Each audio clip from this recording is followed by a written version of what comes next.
الحمد لله رب العالمين والصلاة والسلام على أشرف الأنبياء والمرسلين سيد الأولين والآخرين قائد الكر المحجلين حبيبنا محمد وآله وأصحابه إلى يوم الدين. أما بعد، فأعوذ بالله من الشيطان الرجيم. بسم الله الرحمن الرحيم. وما جعلنا الرؤيا التي أريناك إلا فتنة للناس. صدق الله مولانا العلي العظيم. إن الله وملائكته يصلون على النبي يا أيها الذين آمنوا صلوا عليه وسلموا تسليما. اللهم صل على سيدنا ومولانا محبوبنا محمد وآله وأصحابه أجمعين. عزیزان گرامی قدر، رب العالمین جل جلالہ جل شانہ کے بے حد احسان کہ ہم آج ایک نیک محفل میں حاضری کی سعادت حاصل کر رہے ہیں. وہ محفل بابرکت محفل ہوتی ہے جس میں ذکر مصطفیٰ ہوتا ہے. وہ محفل رحمتوں اور برکتوں کا مرکز اور محور ہوتی ہے جہاں پر ذکر اللہ ہوتا ہے. اللہ عز و جل کے مقدس کلام سے جو الفاظ اس فقیر نے تلاوت کیے، اس وحی ربانی کے اندر رب کائنات نے ارشاد فرمایا، اپنے پیارے حبیب سے مخاطب ہوتے ہوئے رب ذوالجلال فرما رہے ہیں، وَمَا جَعَلْنَا الرُّؤْيَا الَّتِي أَرَيْنَاكَ إِلَّا فِتْنَةً لِلنَّاسِ. اے میرے پیارے محبوب، رات کے وقت جو کچھ ہم نے آپ کو دکھایا وہ لوگوں کے لیے آزمائش اور امتحان ہے.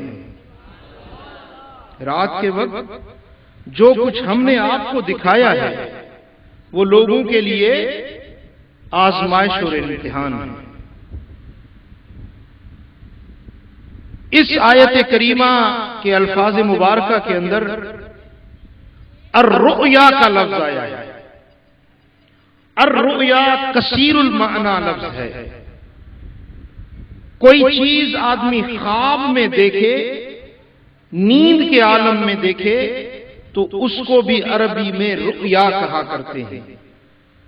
اور اگر رات کے وقت میں بیداری کے عالم میں ان سر والے آنکھوں سے اگر کوئی آدمی کی کوئی چیز دیکھے تو اس دیکھنے کو بھی عربی میں رؤیا کہتے ہیں. بات قابل توجہ ہے. چونکہ معاملہ عجیب تھا اس لیے الفاظ بھی عجیب چنے گئے. کیونکہ آزمائش جو تھی، امتحان جو تھا لوگوں کے لیے، تو امتحان ہوتا ہی اس لیے ہے کہ اس امتحان کے بعد کون پاس ہوتا ہے، کون حقیقت کو جانتا ہے اور کون ہے جو حقیقت کو جھٹلاتا ہے. سچے اور جھوٹے کا امتحان جب ہوتا ہے پھر پتہ چلتا ہے کہ سچا کون ہے اور جھوٹا کون. تو اس کے لیے چونکہ یہ بات تھی معراج پاک کی، سفر معراج کی بات تھی، تو اس کے لیے الفاظ بھی رب ذوالجلال نے ایسے چنے جو الفاظ بھی لوگوں کے لیے امتحان. میرے محبوب، ہم نے رات کے وقت جو کچھ آپ کو دکھایا ہے یہ لوگوں کے لیے امتحان ہے.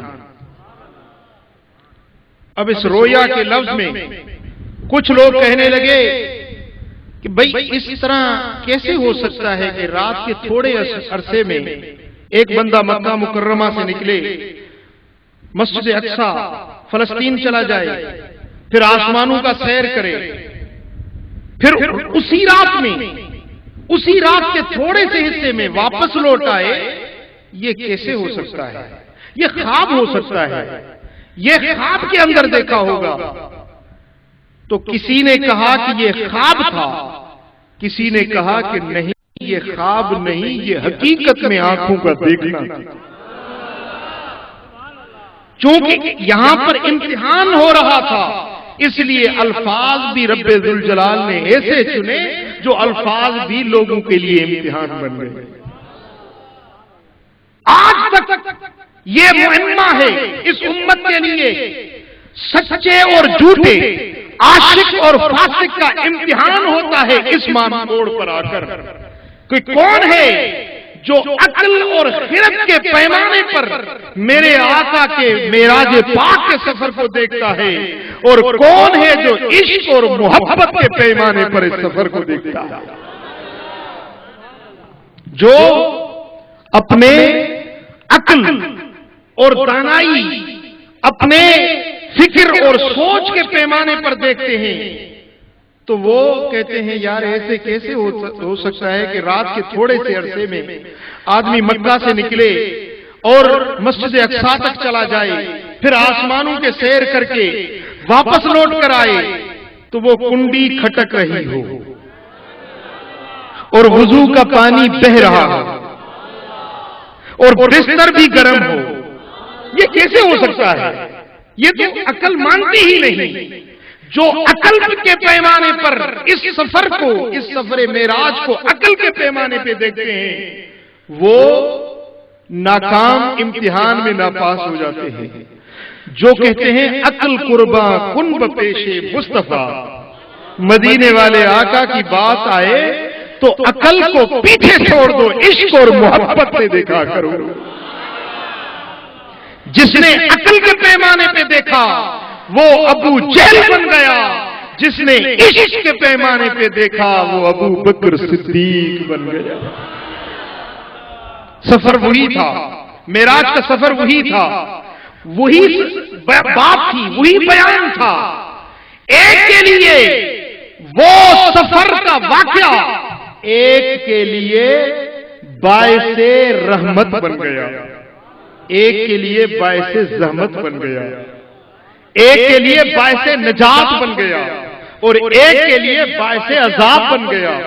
جس نے کہا کہ اس طرح کیسے ہو سکتا ہے، عقل نہیں مانتی، وہ عقل کا مارا، عقل کے پیمانے پہ دیکھنے والا وہ جھوٹا قرار پا گیا، اور جس نے عشق اور محبت سے دیکھا وہ صدیق قرار پا گیا۔ پڑھیے صلی اللہ علیہ یا رسول اللہ،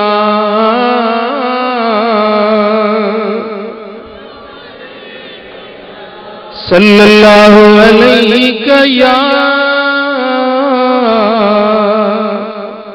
یا رسول اللہ۔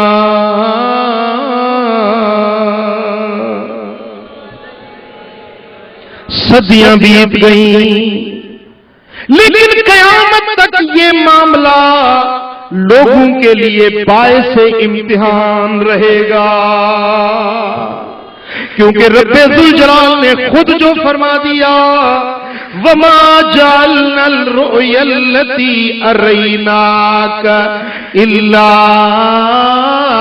فِتْنَةً لِلنَّاسِ۔ اے میرے پیارے حبیب، جو کچھ ہم نے تمہیں رات کے وقت میں دکھایا تھا یہ لوگوں کے لیے آزمائش اور امتحان ہے۔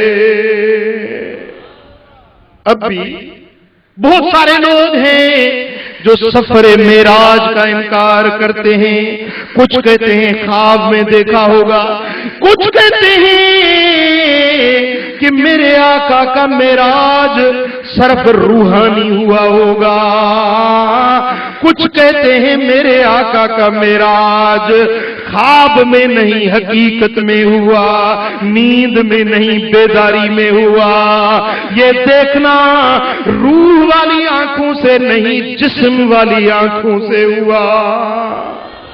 بس یہی امتحان ہے، یہی آزمائش ہے۔ کون ہے جو محبوب کی بات کو عقل کے پیمانے پہ دیکھ رہے ہیں، اور کون ہے جو عشق کے ساتھ مدینے والے کو دیکھ رہے ہیں؟ سبحان اللہ۔ جے عقل سے ڈٹھو سو عقل در بدر ٹھوکروں کھائیندو آ، پر جے عشق سے ڈٹھو تے عشق منزل تے پہنچائے چھڑیندو آ۔ سبحان اللہ۔ اساں سر دا سودا کر بیٹھے نال ماہی تینے لگیاں دلیاں، نال ماہی تینے او لگیاں دلیاں، اساں عشق دا کلمہ بھر بیٹھے، اساں سر دا سودا کر بیٹھے، سر دا سودا کر بیٹھے۔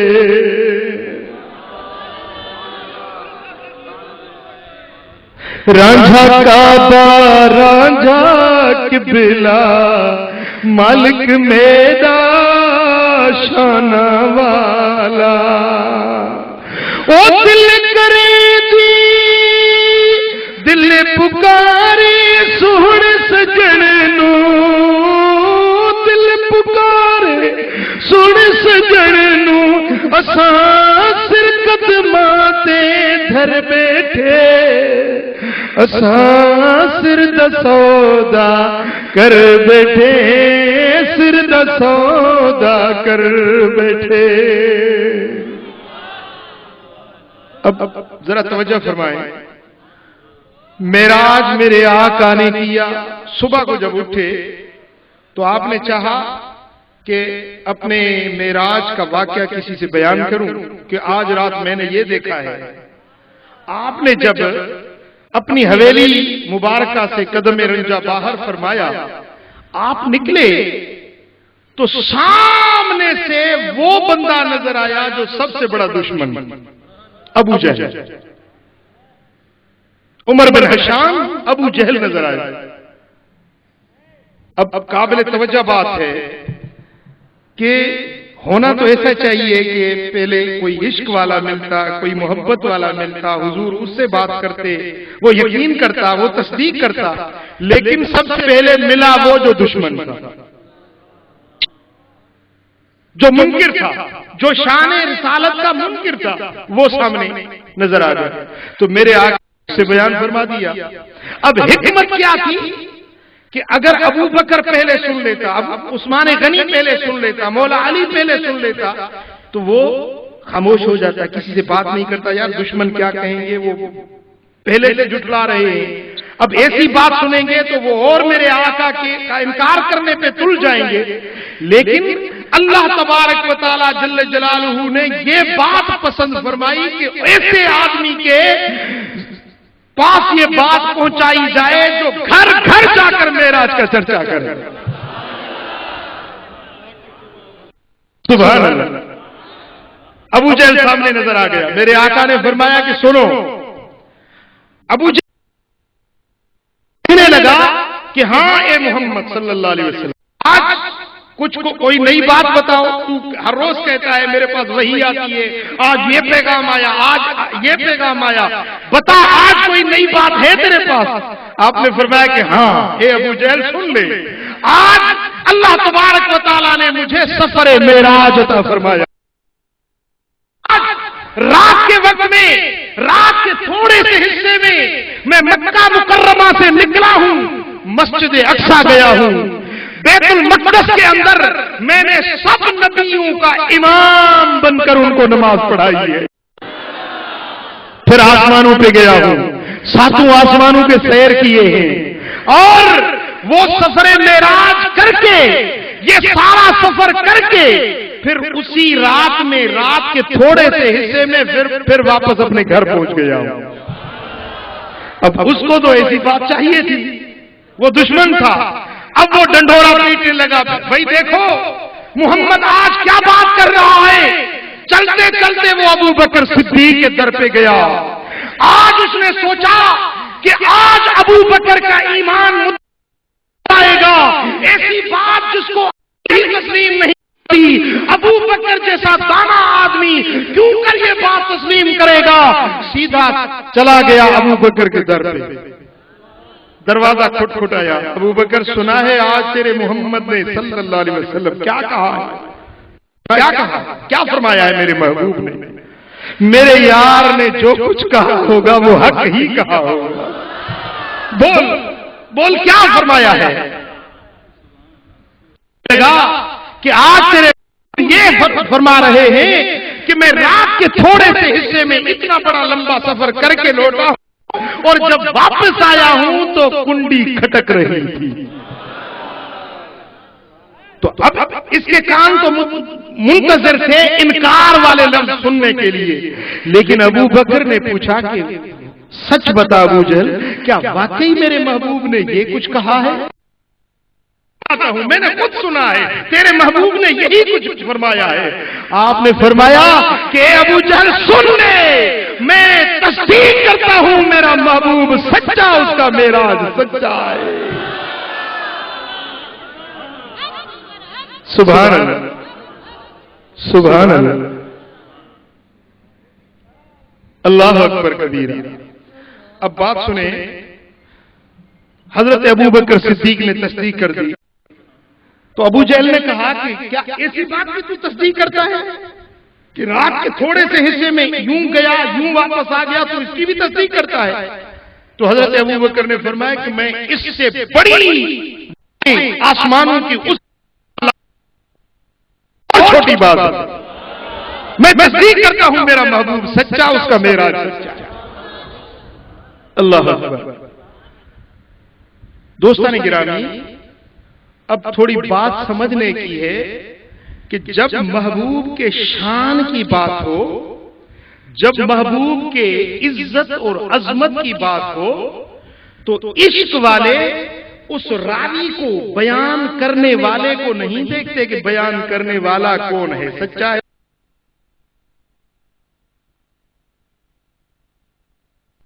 اس کو نہیں دیکھتے، بات کر رہے ہیں کہ میرے محبوب کی جب بات ہے تو وہ سچی، اس کے شان کی بات ہے تو سچی۔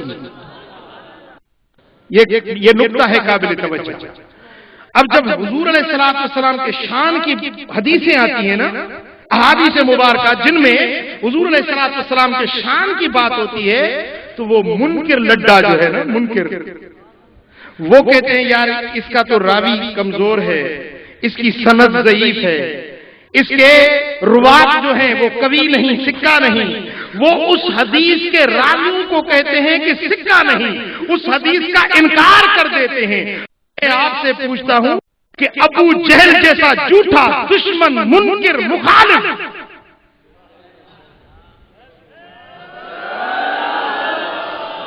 اس سے بڑا ردی اور کذاب راوی کوئی اور ہو سکتا ہے؟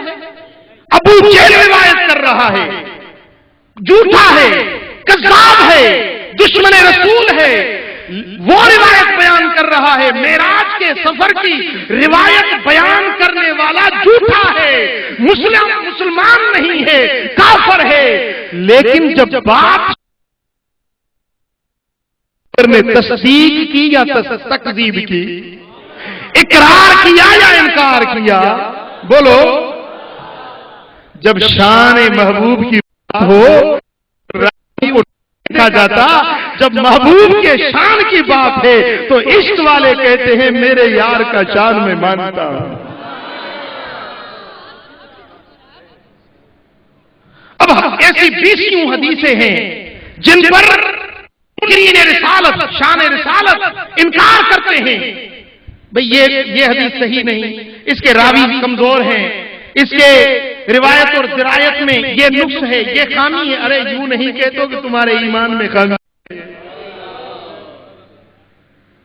چنانچہ ایک جگہ میں نے یہ حدیث کی کہ حضور علیہ السلام نے فرمایا کہ جو میرا نام سنے، اذان کر میرا نام سنے اور انگوٹھے چوم کر اپنی آنکھوں سے لگائے اور یوں کہے قرۃ عینی بک یا رسول اللہ. میرے آقا فرماتے ہیں تو میرا نام سن کر یوں انگوٹھے چوم کر انگلیوں کو اپنے ناخنوں کو چوم کر آنکھوں سے لگاتا ہے، لم یرمد ابدا، اس کی آنکھیں کبھی.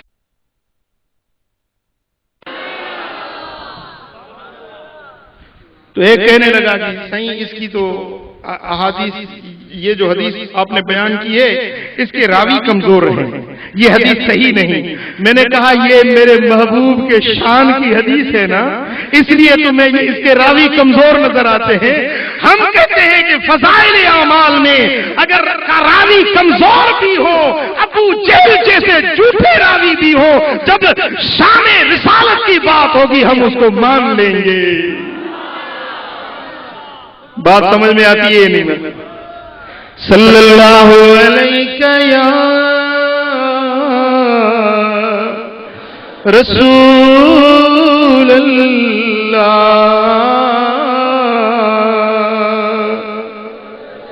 میرے آقا تشریف فرما ہے، اذان آ رہی ہے، حضرت صدیق اکبر میرے آقا کے سامنے جلوہ گر ہے. ابو بکر صدیق بیٹھے ہیں دربار رسالت میں. جب نے کہا اشہد ان محمد رسول اللہ، تو صدیق اکبر نے اپنے ناخنوں کو چوما، اپنی آنکھوں سے لگایا. جب اذان ختم ہوئی تو میرے آقا نے فرمایا کہ سنو، جس طرح میرے ابو بکر نے آج کیا ہے، میرے نام کو سن کر اس نے چوما ہے، جو اس طرح کرے گا میں اس کا قائد ہوں گا، اس کو اپنے ساتھ لے کر جنت میں جاؤں گا. اس لیے قطب عالم حضرت پیر مٹھا سی فرماتے ہیں، جتھے جو دیکھی نام محمد چم چم اکھیاں تے لیندی جے کر چاہی آد نو ملنا، احمد نام پکیندی جتھے جو دیکھی نام محمد چم چم اکھیاں تے لیندی جے کر چاہی عہد نو. شان نرانے عاشق تے معشوق وچالے، چھوڑ مسئلے کل جز والے، مفت نہ مغز کھپیندی جے کر چاہی عہد نو ملنا، احمد نام پکیندی جتھے جو ویکھی نام آکھیاں تے لیندی جے کر چاہی عہد نو ملنا. ان بشر دا نہ شور مچا تو وچ یوہا دے دید ٹکا تو، آون بھیڑا انصاف جو پاتو، کچھ تا سوچ سچیندی جے کر چاہی عہد نو ملنا. صلی اللہ علیہ یا رسول اللہ.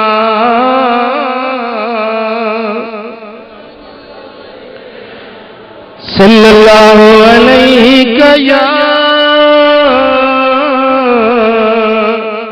یا رسول اللہ.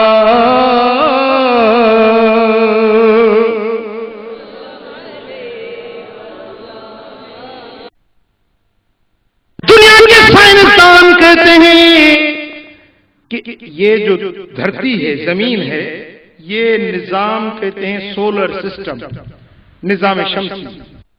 اس نظام شمسی کے اندر سائنسدان کہتے ہیں کہ اتنے 1 لاکھ 2 ارب اور کھربوں ستارے ہیں، 1 لاکھ 2 ارب اور کھربوں ستارے ہیں. 1 لاکھ 2 ارب اور کھربوں ستارے ہیں. 1 لاکھ 2 ارب اور کھربوں ستارے ہیں. 1 لاکھ 2 ارب اور کھربوں ستارے ہیں. بقول سائنسدانوں کے ان کھربوں ستاروں میں سے یہ زمین بھی ایک ستارہ ہے۔ ان کے بقول اس نظام شمسی کے اندر کچھ ستارے ایسے ہیں کہ جن کی ایک ستارے کی روشنی وہاں سے نکلتی ہے تو روشنی کی رفتار سے جو ایک طرف سے روشنی نکلتی ہے تو سولر سسٹم کے دوسرے کنارے پہ پہنچنے میں ان کو 3 کھرب سال لگتے ہیں۔ 3 کھرب سال، وہ بھی پوری سال لگتے ہیں۔ یہ نظام شمسی اتنا بڑا ہے، اور اس نظام جیسے ہزاروں اور نظام ہیں جو اللہ تعالیٰ نے اس کائنات میں بنا رکھے ہیں۔ یہ ایک نظام شمسی اتنا بڑا ہے، اتنا پھیلا ہوا ہے، اتنا وسیع ہے کہ 3 کھرب سال لگتے ہیں ایک ستارے کی روشنی ایک طرف سے نکلے دوسرے کنارے پہ پہنچنے میں، اس کو اتنا لمبا زمانہ لگتا ہے۔ یہ نظام شمسی اتنا وسیع ہے، اتنا کشادہ ہے، ایسے ہزاروں اور نظام ہیں جو رب ذوالجلال نے اس آسمان کے نیچے بنائے ہیں۔ اس کے بعد جا کر پہلا آسمان شروع ہوتا ہے، پھر دوسرا آسمان، پھر تیسرا آسمان، پھر 7واں آسمان۔ یہ نظام یہی رہ گیا، لیکن میرے آقا کا شان ہے کہ اس سارے نظاموں سے آگے مدینے والے آقا 7 آسمانوں سے اوپر چلے گئے۔ اب سائنسدان کہتے ہیں کہ اوپر کرے ہیں، کچھ پانی کے کرے ہیں، کچھ نار کے آگ کے کرے ہیں، کچھ ٹھنڈے کرے ہیں۔ اب کچھ دن پہلے جب مدینہ منورہ سے اس فقیر کی واپسی ہوئی تو وہ جہاز میں ہر سیٹ پر اسکرین لگی ہے، وہ اسکرین پہ دکھاتے ہیں جہاز کتنا اوپر اڑ رہا ہے، زمین سے کتنا اوپر ہے، اور جہاز کی رفتار کیا ہے، اور جہاں پر جہاز فلائی کر رہا ہے وہاں پر جو ہے نا سینٹی گریڈ گرمی کا درجہ حرارت کیا ہے وہ بتاتے ہیں۔ تو یہ جہاز ہمارا 3000 فٹ کی بلندی پر جا رہا تھا، اس پر اسکرین پہ بتایا کہ اب یہاں پر مائنس میں 17 ڈگریاں مائنس میں چلا گیا ہے۔ جب مائنس میں چلا جاتا ہے تو برف جم جاتی ہے۔ دیکھیں نا ابھی کراچی کی گرمی مثلا 40 ڈگری سینٹی گریڈ ہے، 35 ڈگری سینٹی گریڈ ہے۔ جب یہ 40-45 پہ پہنچتا ہے تو آدمی گرمی میں جو ہے نا پسینہ میں شرابور ہو جاتے ہیں، پھر یہ نیچے اترتا ہے، سردیاں آتی ہیں تو یہ 10 تک چلا جاتا ہے، کوئٹہ میں جو ہے نا یہ 5 تک 4 تک گر جاتا ہے۔ جب یہ مائنس پہ جاتا ہے تو برف جم جاتی ہے، ہر چیز وہیں کی وہیں منجمد ہو جاتی ہے۔ اب اوپر جو ہے نا جہاز جو 3000 فٹ پہ جا رہا تھا تو -17 پہ وہ درجہ حرارت نظر آ رہا تھا، یعنی 17 ڈگری پہ آ چکا تھا۔ وہاں پر آدمی کا جانا تصور بھی نہیں ہو سکتا۔ آدمی اگر ایسے بغیر جہاز کے اوپر جائے تو وہ کلفی کی مانند جم جائے۔ انسان کا وہاں جانا عقل کے خلاف ہے، لیکن عقل یہاں قربان کرنی پڑتی ہے، ماننا پڑے گا کہ میرے آقا ان کروں سے بھی آگے چلے گئے۔ اگر کوئی عقل کے پیمانے پہ دیکھے گا تو وہ ابو جہل کی طرح راندہ درگاہ بن جائے گا، جو عشق کے ساتھ کہتا ہے میرے آقا کا شان برحق ہے، جو کچھ آپ نے فرمایا وہ مانتا ہوں، میرے آقا سچے، ان کا معراج بھی صلی اللہ علیہ یا رسول اللہ۔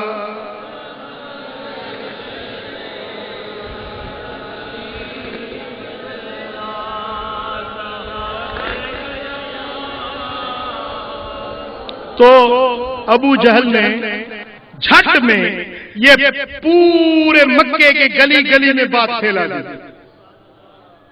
جب اس نے یہ بات سنی نا تو دوڑتا ہوا ہر گھر کو دروازہ بجاتا گیا، بات سناتا گیا۔ اب یہ تو اللہ کی مرضی ہے نا اپنے محبوب کا شان کبھی غلاموں سے کبھی دوستوں سے بیان کرواتا ہے، وہ چاہتا ہے تو دشمنوں سے بھی اپنے محبوب کا شان بیان کرتا ہے۔ سبحان اللہ۔ دوستان محترم، تو مکے کے لوگ آ گئے، کہنے لگے کہ اے محمد صلی اللہ علیہ وسلم، اب تو آسمانوں کی باتیں کرتا ہے، آسمان تو ہم نے نہیں دیکھا، لیکن مسجد اقصی ہم نے دیکھی، اور ہمیں یہ تو ہمارے شہر کا ہے، ہم تجھے جانتے ہیں، تو کبھی مسجد اقصی نہیں گیا، اب ہم تجھ سے نشانیاں پوچھتے ہیں، اگر تو سچی بتائے گا پھر مان لیں گے کہ ہاں تیرا خواب سچا ہے، تیرا معراج سچا ہے۔ آپ نے فرمایا جو چاہے پوچھ لو۔ تو کفار مکہ نے کہا کہ ہمیں بتاؤ کہ مسجد اقصی کے دروازے کتنے ہیں، کھڑکیاں کتنی ہیں۔ اب حضور تو رات کے وقت میں گئے اور نماز پڑھائی سارے انبیاء کرام کو، اور حضور واپس چلے گئے، آسمان کی طرف چلے گئے۔ اب ہر بات تو یاد نہیں رہتی نا، آپ آئے ہیں مثلا اس مجلس میں شریک ہوئے، آپ مجلس سن کر چلے گئے، آپ سے کوئی پوچھے کہ بھئی آپ صالح آباد گئے تھے، آپ کہیں گے ہاں گئے تھے۔ بھئی مسجد بھی بنی ہے، بولا ہاں مسجد بنی ہے۔ کتنے دروازے ہیں، کتنی کھڑکیاں ہیں؟ آپ کہو گے یار میں نے گنی تو نہیں دی۔ آپ سے کوئی پوچھے کہ اسٹیج پر بتاؤ کون کون بیٹھے ہوئے تھے، آپ کہیں گے کہ یار ہم تو سائیں کی بات سن رہے تھے، ہم نے اسٹیج والوں کو نہیں گنا تھا۔ ٹھیک ہے نا؟ لیکن یہ عجیب سوال کر رہے ہیں کہ بتاؤ مسجد اقصی کی کھڑکیاں کتنی ہیں، دروازے کتنے ہیں، مشرق کی طرف کتنے دروازے ہیں، جنوب کی طرف کتنے دروازے ہیں۔ اب میرے آقا نے سوچا کہ ان کو جواب دوں، تو رب ذوالجلال نے جبریل کو فرمایا کہ جاؤ جبریل، مسجد اقصی کو اٹھا کر میرے محبوب کے سامنے کھڑا کر دو۔ سبحان اللہ۔ کہاں مسجد اقصی، کہاں مکہ مکرمہ، اور جبریل امین مسجد اقصی کو اٹھا کر حضور کے سامنے کھڑا کر دیا۔ کافر پوچھ رہے ہیں، حضور گن گن کے بتا رہے ہیں کہ مشرق کی طرف اتنے دروازے، مغرب کی طرف اتنے دروازے۔ سبحان اللہ، سبحان اللہ۔ یہ میرے آقا کی نگاہوں کا عالم ہے، یہ میرے آقا کی نگاہ اقدس کا عالم ہے، جو مکہ مکرمہ سے بیٹھ کر 1350 کلومیٹر فاصلے پر مسجد اقصی کو دیکھ سکتے ہیں، تو اگر وہ نگاہ کرم کریں تو صالح آباد کے غلاموں کو بھی۔ سبحان اللہ۔ دیکھا جواب تو سارے صحیح مل گئے۔ اب پوچھنے لگے کہ ہمیں یہ بتاؤ کہ ہمارے قافلے گئے ہوئے تھے مسجد اقصی کی طرف، ملک شام کی طرف ہمارے قافلے گئے تھے، بتاؤ وہ قافلے بھی آپ کو کہیں ملے؟ آپ نے فرمایا ہاں تمہارے 3 قافلے تھے، مجھے 3 قافلے راستے میں ملے تھے۔ اب تھوڑا توجہ کریں میری بات پر۔ دیکھیں آدمی جتنا سفر تیز کرتا ہے تو چیزیں صحیح صاف دکھائی نہیں دیتی۔ آپ ریل گاڑی میں بیٹھیں، آپ کار میں بیٹھیں، کار چل رہی ہے بڑی تیز رفتاری سے، آپ نیچے روڈ کی طرف دیکھیں تو ہر چیز دوڑتی ہوئی آپ کو نظر آئے۔ اگر کوئی 1000 روپے کا نوٹ گرا ہوا ہے روڈ پر، آپ گاڑی پہ جا رہے ہیں، نیچے دیکھتے وہ صحیح نظر نہیں آئے گا، آپ اتنی جلدی سے جا رہے ہیں۔ کنارے سے آپ دیکھیں گے وہ درخت آپ کو یوں بھاگتے ہوئے نظر آئیں گے، پہاڑیاں، درخت، جگہیں وہ بھاگتی نظر آئیں گی۔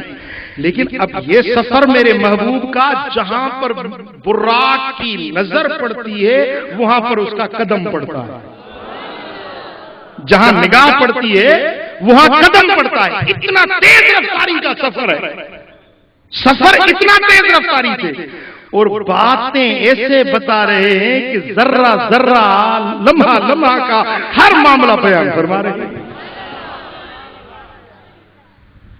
تو کفار نے پوچھا کہ بتاؤ ہمارے قافلے بھی ملے تھے؟ آپ نے فرمایا ہاں تمہارے 3 قافلے میں نے راستے میں دیکھے تھے، ایک تمہارا قافلہ روحا کی منزل پر میں نے دیکھا تھا، روحا پر، وہاں پر بھورے رنگ کی کا اونٹ تھا، اس پر 2 بوریاں اناج کی آگے آگے لگی ہوئی تھی، وہ میں نے دیکھا تھا۔ تو اس وقت میں نے ان کے اونٹ کے پالان پر پانی کا پیالہ بھرا ہوا تھا، وہ پانی میں نے پی لیا، میں نے پانی پی لیا، اور تمہارا ساتھی اس کا اونٹ گم ہو گیا تھا، قافلے والوں کا ایک اونٹ گم ہو گیا تھا، وہ اونٹ ڈھونڈنے گئے تھے، میں نے اس کی پالان سے پانی کا پیالہ پی لیا، تو وہ جب آیا میں نے اس کو السلام کہا تو وہ کہنے لگا ھذا صوت محمد، ارے یہ تو محمد عربی صلی اللہ علیہ وسلم کی آواز ہے۔ تو دوسرے ساتھی کہنے لگے پاگل ہو گیا، دیوانہ ہو گیا، محمد تو مکے بیٹھے، یہاں اس کی آواز تمہیں کہتے سنی؟ جب آئے تو پوچھ لینا کہ یہ معاملہ ہوا تھا یا نہیں ہوا تھا، یہ نشانی تمہیں دیتا ہوں، پوچھنا میں نے ان کا پانی کا پیالہ پیا تھا یا نہیں، سلام کیا تھا یا نہیں کیا تھا۔ سبحان اللہ، سبحان اللہ۔ پھر وہ مکے والے پوچھنے لگے کہ ہاں سی، اب بتاؤ وہ ہمارے قافلے کب واپس آئیں گے؟ آپ نے فرمایا تمہارا فلاں قافلہ فلاں دن فلاں وقت پہ آئے گا، تمہارا دوسرا قافلہ فلاں دن فلاں وقت پہ صبح سورج طلوع ہوگا اور قافلہ تمہارا آ جائے گا، اور تمہارا تیسرا قافلہ فلاں دن پہ ادھر سورج ڈوب رہا ہوگا، ادھر تمہارا قافلہ مکہ پہنچے گا۔ اب پہلا قافلہ آیا، وہی ٹائم، وہی گھڑیاں، وہی لمحے جو میرے آقا نے فرماتے، اسی وقت پہ وہ قافلہ مکہ پہنچا۔ اب دوسرے قافلے کی باری آئی، وہ دن کچھ لوگ سورج کو دیکھنے لگے اور کچھ لوگ ملک شام والے راستے کو دیکھنے لگے کہ دیکھیں محمد کی بات کس طرح سچی ہوتی ہے صلی اللہ علیہ وسلم۔ تو ایک نے کہا دیکھو وہ سورج نکلا، تو ادھر دوسرے نے کہا دیکھو وہ قافلہ ظاہر ہو گیا۔ سبحان اللہ، یہ دونوں باتیں تو حق اور سچ نکلی۔ اب تیسرا قافلہ، میرے آقا نے جو ٹائم دیا تھا کہ فلاں دن فلاں قافلہ تمہارا سورج ڈوب رہا ہوگا اور قافلہ مکہ پہنچے گا، اتفاق ایسا ہو گیا کہ قافلے والوں کو راستے میں کوئی کام پڑ گیا، قافلہ راستے میں رک گیا۔ ادھر مکے والے کچھ سورج کو دیکھ رہے ہیں، کچھ ملک شام کے قافلے کو راستے کو دیکھ رہے ہیں، اور قافلہ وہاں رک گیا، کوئی رکاوٹ پڑ گئی، کوئی ان کو معاملہ درپیش آ گیا، قافلہ راستے میں رک گیا۔ اب کافر سارے انتظار میں بیٹھے تھے، اب دیکھیں کیا ہوتا ہے۔ دو باتیں محمد کے قافلے کی کہنے کی وہ تو سچی نکلی، اب دیکھیں تیسرے قافلے کا معاملہ کیسے ہوتا ہے۔ اور ادھر سورج ڈوبنے کو آ گیا اور قافلہ راستے میں رک گیا۔ اب رب ذوالجلال نے سورج کو حکم دے دیا کہ اے سورج رک جاؤ، میرے محمد کا قول سچا ثابت ہونا ہے، اے سورج تمہیں ڈوبنے کی اجازت نہیں، اگر تو ڈوب گیا تو مکے والے کیا کہیں گے کہ محمد کی زبان سچی ثابت نہیں ہوئی، اے سورج رک جا، جب تک قافلہ نہیں آیا تجھے ڈوبنے کی اجازت نہیں۔ سورج وہاں رک گیا، دن طویل ہو گیا، دن لمبا ہو گیا۔ عزیزان گرامی، یہ میرے محبوب کا شان ہے۔ والشمس تجری لمستقر لها ذلك تقدیر العزیز العلیم۔ سورج اپنے مقرر مدار پہ چلتا ہے، ایک لمحے کے لیے بھی وہ ادھر ادھر نہیں ہوتا، وہ تقدیم اور تاخیر نہیں کرتا، لیکن یہ میرے محبوب کے زبان کا معاملہ ہے، یہ شان رسالت کا معاملہ ہے، یہ ناموس رسالت کا معاملہ ہے۔ اب میرے آقا کی زبان پر بات ہو رہی ہے تو رب کائنات نے فرمایا اے سورج تجھے ڈوبنے کی اجازت نہیں، رک جا، جب تک قافلہ نہیں آئے گا تب تک تجھے ڈوبنے کی اجازت نہیں دیتا۔ گھنٹے گزر گئے، گھنٹے گزر گئے، پہر گزر گئے، سورج رکا رہا۔ جب وہ قافلے والے اپنے معاملے سے طے ہوئے، فارغ ہوئے، قافلہ آیا اور مکہ کی سرزمین پہ ایک نے چیخ ماری کہ وہ دیکھو قافلہ آ گیا، دوسرے نے کہا وہ دیکھو سورج ڈوب گیا۔ سبحان اللہ، کیا شان ہے میرے محبوب کی، کیا شان ہے میرے آقا کی۔ اب یہاں عقل کام کیا کرے گی، یہاں عقل قربان کرنی پڑتی ہے میرے دوستوں۔ جو عقل کے بل بوتے پہ چلتے ہیں وہ راہ سے بھٹک جاتے ہیں، جو عشق اور محبت کی سواری پہ بیٹھتے ہیں وہ منزل کو پا لیتے ہیں۔ صلی اللہ علیہ یا رسول اللہ،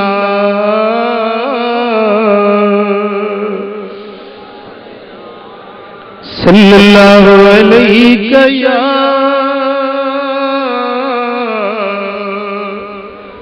یا رسول اللہ،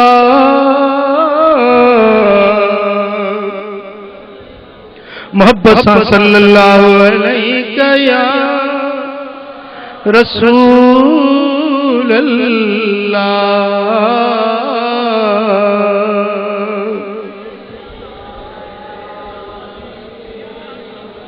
دل بینا بھی کر حق سے طلب، ارے آنکھ کا نور یہ دل کا نور نہیں۔ یہ دنیا کے آنکھوں کا نور تو ہے، لیکن وہ دل کا نور بھی طلب کر، جس نور سے میرے آقا کو دیکھ سکے، جس نور قلب سے میرے آقا کو، جس عشق اور محبت والی دل سے میرے آقا کو دیکھ سکے، وہ نور بھی اللہ سے طلب کر۔ اب دیکھیں، جو میرے آقا کی غلامی کا معاملہ ہے وہ سارا عشق اور محبت کا معاملہ ہے۔ ابو بکر کو دیکھو، وہ عشق کا پیکر نظر آتا ہے۔ حضرت عمر کو دیکھو، وہ محبت کا پیکر نظر آتا ہے۔ حضرت عثمان کو دیکھو، وہ عشق رسول کا پیکر نظر آتا ہے۔ حضرت سیدنا مولا علی کو دیکھو، وہ عشق میں ڈوبا ہوا نظر آتا ہے۔ صہیب رومی کو دیکھو، بلال حبشی کو دیکھو، سبحان اللہ، سرزمین مکہ پر اس کے پاؤں میں رسیاں باندھتے ہیں، اس کو سرزمین مکہ پر گھسیٹ رہے ہیں، جسم کی چمڑی چھل جاتی ہے، راستے مکے کے خون ہو جاتے ہیں۔ اے بلال، محمد کا دین چھوڑے گا یا نہیں؟ کہتا ہے یہ جان چلی جائے لیکن اپنے آقا کا در چھوڑنا نہیں۔ سبحان اللہ، وہ دن بھی آیا جب حضرت بلال کو حضرت ابو بکر نے آزاد کیا اور میرے آقا نے اس کو اپنا مؤذن مقرر فرمایا۔ اور جب فتح مکہ کا دن آیا تو حضور علیہ الصلوۃ والسلام نے فرمایا کہ بلال اب تو کعبے کی چھت پہ کھڑا ہو جا، اسی شہر میں، اسی مکہ میں تجھے اشہد ان محمد رسول اللہ کہنے پر سزائیں دی جاتی تھی، اسی مکے کی گلیوں میں تجھے گھسیٹا جاتا تھا۔ آج اس مکہ کے شہر میں اس مقدس بیت اللہ کی چھت پہ چڑھ جا اور آج تو وہ اذان محبت سنا دے۔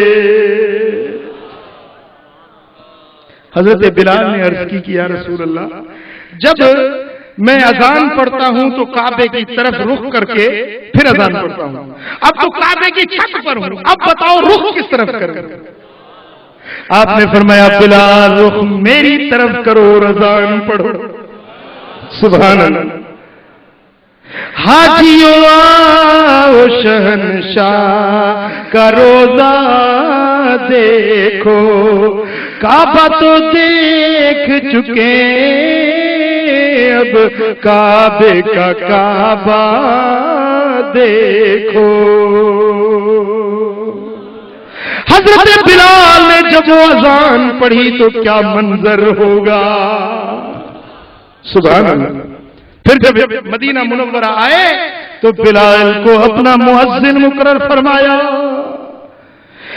حضرت بلال مسجد نبوی میں اذانیں دیتا رہا، لیکن جس دن میرے آقا دنیا سے پردہ پوش ہوئے، جب گنبد خضرا میں جلوہ نما ہوئے، تو بلال نے اذان کہنا بند کر دی۔ کسی نے کہا بلال اب کیوں نہیں اذان پڑھتا؟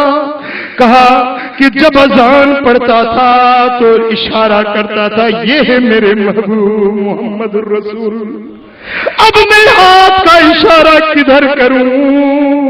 اب وہ یار کا مکھڑا نظر نہیں آتا۔ حضرت بلال زارو قطار روتے ہیں، اذان دینا بند کر دی، اور مسجد نبوی کو محراب کو دیکھتے ہیں، کبھی منبر کو دیکھتے ہیں، آنسو نہیں تھمتے، زارو قطار روتے روتے رہتے ہیں۔ دن روتے گزرتا ہے، رات روتے گزرتی ہے، کہ عاشق دا کم میں رونا دھونا بن روڑ نہیں منظوری، عاشق دا کم میں رونا دھونا بن روڑ نہیں منظوری، کوئی تا روندے نے دید دی خاطر، کوئی روندے نے وچ حضوری، کوئی تا روندے نے دید دی خاطر،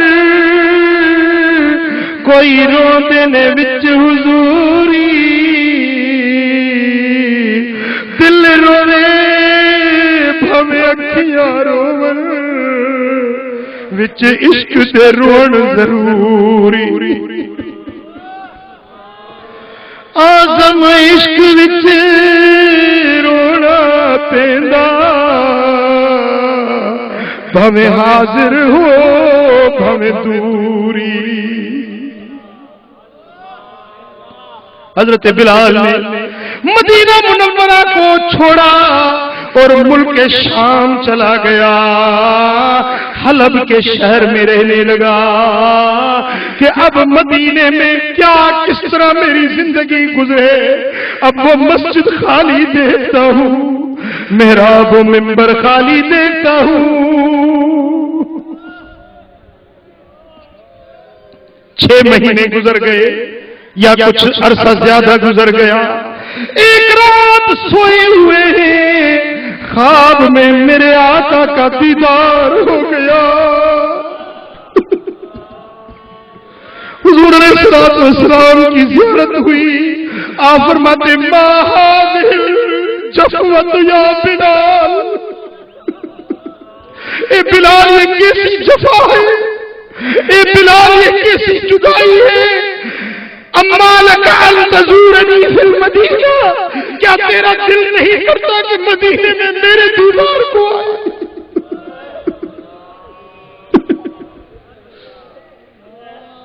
اے بلال یہ کیا جدائی ہے، کیوں نہیں ہمارے مدینے کی طرف آتا؟ بس یہ جب خواب میں میرے آقا کا حکم سنا اور آنکھ کھلی تو کہنے لگا لبیک یا رسول اللہ، لبیک وسعدیک یا حبیب اللہ، لبیک کے نعرے لگاتا مدینہ منورہ کی طرف چل پڑا۔ اے میرے خدا ایک دن تو وہ دن ایسا، اے میرے خدا ایک دن تو وہ دن ایسا، مکہ میں جو دن گزرے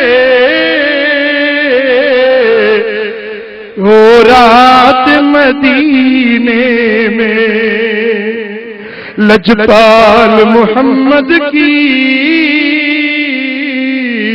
ہے ذات مدینے میں۔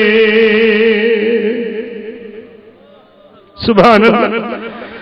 جب خواب سے اٹھے تو لبیک کی صدائیں بلند کی اور مدینہ منورہ کی طرف چل پڑا کہ مدینے کے خطے خدا تجھ کو رکھے، مدینے کے خطے .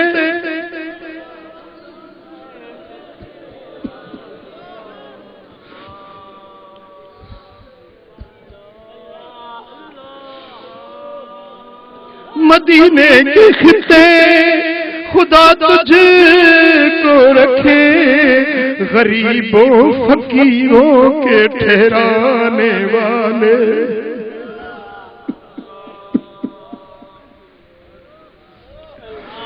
مدینے کے خطے خدا تجھ کو رکھے، غریبوں فقیروں کے ٹھہرانے والے۔ چمک تجھ سے پاتے ہیں سب پانے والے، میرا دل بھی چمکا دے چمکانے والے، میرا دل بھی چمکا دے چمکانے والے۔ صلی اللہ علیہ یا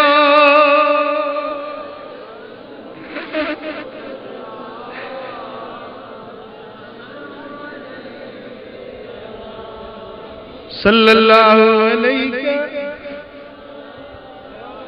یا رسول اللہ۔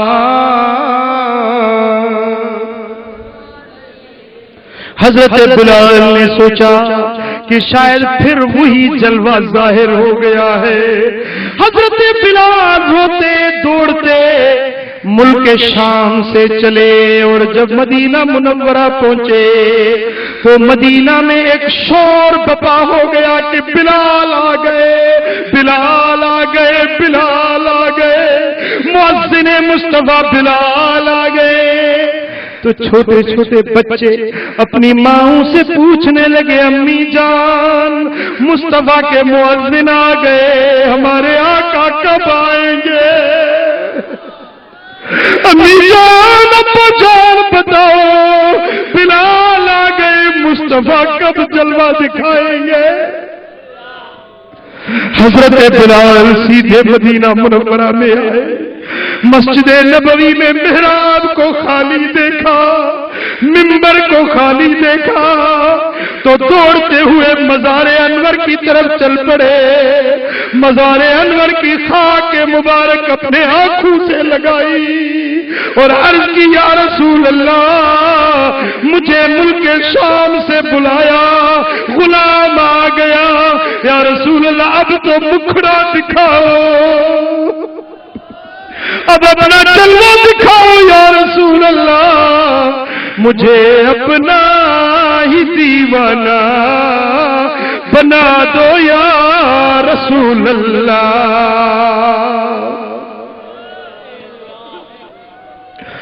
مجھے اپنا ہی دیوانہ بنا دو یا رسول اللہ۔ اللہ اللہ۔ حضرت بلال نے میرے آقا کی مزار انور پہ زارو زار آنسو بہائے۔ جب مدینے والوں کو پتا چلا کہ بلال آ گئے ہیں، پوری مسجد لوگوں سے بھر گئی اور کہا، بلال اب وقت اذان ہو گیا، آج ہمیں وہ اذان سنا جو تو رسول اللہ کے لیے پڑھا کرتا تھا۔ کہا میں وہ اذان پڑھ نہیں سکتا، مجھ میں وہ ہمت کہا، اب میں انگلی کس طرح اٹھاؤں کہ میرے یار کا مکھڑا بظاہر نظر نہیں آتا۔ حضرت بلال نے انکار کیا تو سب نے مل کر حسنین کریمین کو کہا۔ حسنین نے امام حسن اور امام حسین نے کہا، او چچا بلال ہمیں وہ اذان سنا جو نانا جان کے زمانے میں دیا کرتا تھا۔ حضرت بلال نے شہزادوں کو سینے سے لگایا، پیشانیوں کو چوما، کہا کس طرح تمہاری فرمائش کا میں انکار کروں کہ میں نے دیکھا تھا میرے آقا تمہیں کندھوں پہ اٹھایا کرتے تھے۔ اب جہاں بولو وہاں کھڑا ہو کر میں اذان کہتا ہوں۔ اس کو کہا مسجد نبوی پہ کھڑے ہو جاؤ۔ حضرت بلال مسجد نبوی پہ کھڑے ہو گئے۔ جب عشق و محبت کا مارا حضرت بلال، جب اس نے کہا اللہ اللہ اکبر۔ مدینہ منورہ کی فضاؤں میں بلال کا آواز جب گونجا تو پورے مدینے میں ہچکیاں بندھ گئی، ہر آنکھ اشکبار ہو گئی، مدینے کے لوگ اپنے گھروں سے نکل پڑے۔ روایت میں آتا ہے کہ پردے دار عورتیں اپنے گھروں سے نکل پڑی، حضور کا زمانہ یاد آ گیا۔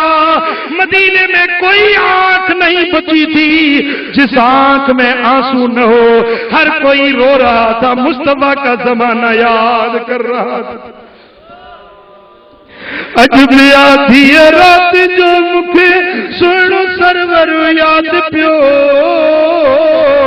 ننڈر نیڑنے جی پھٹی مکھے ہو تو ہر ہر یاد پیو۔ عشق بارن باریا متماغ مدینے جا ساریا، گھوڑا ہتے کیاں گھاریاں مکھے گھوٹ گوہر یاد پیو۔ سبحان اللہ سبحان اللہ۔ جب اشہد ان محمد رسول اللہ کہا، اذان پڑھ نہ سکے اور بے ہوش ہو کر گر پڑے۔ پورے مدینہ منورہ میں ایک شور بپا ہو گیا، ہر آنکھ رونے لگی، ہر دل مچلنے لگی، ہر انسان تڑپنے لگا کہ مدینے والے آقا کا وہ زمانہ یاد آ گیا۔ عزیزان گرامی، تو یہ سارا عشق اور محبت کا معاملہ ہے، ایمان عشق رسول کا نام ہے۔ دوستان محترم، یہاں پر عقل و خرد کا کام نہیں، یہاں پر عشق و محبت کا کام ہے۔ اب ہم دیکھتے ہیں اپنی عقل پہ، اپنی سوچ پہ، اپنے یار دوستوں کو دیکھتے ہیں، یہ کام کریں یا نہ کریں، یہ اس سنت پہ عمل کریں یا نہ کریں۔ ہم اپنے مفادات کو دیکھتے ہیں، ہم عقل اور شعور کو دیکھتے ہیں، لیکن عشق والے اپنے یار کی فرما برداری کی بات ہو تو کبھی بھی عقل کو بیچ میں نہیں لاتے۔ اب آپ کو پیغام پہنچتا ہے کہ میرے آقا کی سنت ہے، داڑھی رکھاؤ، تو آپ سوچتے ہیں یار بیوی تازی شادی کی ہے، بیوی کیا کہے گی، دوست کیا کہیں گے۔ ہم یہ اپنے دوستوں اور یاروں کو دیکھتے ہیں، لیکن عشق والے کہتے ہیں سرے تسلیم خم ہے جو مزاج یار میں آئے۔ تو جو عشق والے ہوتے ہیں ادھر محبوب کا حکم ملتا ہے، ادھر عمل کر کے دکھاتے ہیں۔ تو اگر عشق ہے تو سنتوں پر عمل کرو، 5 وقت نماز پڑھو، سنت اور شریعت پر عمل کرو، بے دینی کے کاموں کو چھوڑو، مصطفیٰ کے بے فرمانی کے کاموں کو چھوڑ دو، سنت حبیب کا اتباع کرو۔ دوستان گرامی، 5 وقت نماز پڑھو۔ جو نماز نہیں پڑھتے وہ دل میں آج عہد کریں، پکا عہد کریں کہ انشاءاللہ 5 وقت نماز پڑھیں گے۔ جن کو داڑھی نہیں وہ وعدہ کریں انشاءاللہ آپ داڑھی رکھیں گے۔ جو سنت اور شریعت سے دور ہو چکے ہیں وہ سنت کے قریب آ جائیں، اللہ کا ذکر کریں، اللہ والوں کی صحبتوں میں بیٹھیں اور صالح بن جائیں، میرے آقا کے در کے سچے غلام بن جائیں۔ لیکن وہ راہ، وہ رستہ کب ملتا ہے؟ جب اللہ والوں کی صحبت میں بندہ بیٹھتا ہے۔ صالحین اللہ کے پیارے بندوں کی صحبتوں میں بیٹھنے سے اللہ کا ذکر نصیب ہوتا ہے، میرے آقا کا عشق اور محبت نصیب ہوتا ہے۔ تو دوستان گرامی، یہ مرکز الحمدللہ اس عشق اور محبت کی یہ خیرات مدینے سے یہاں آ رہی ہے اور بٹ رہی ہے۔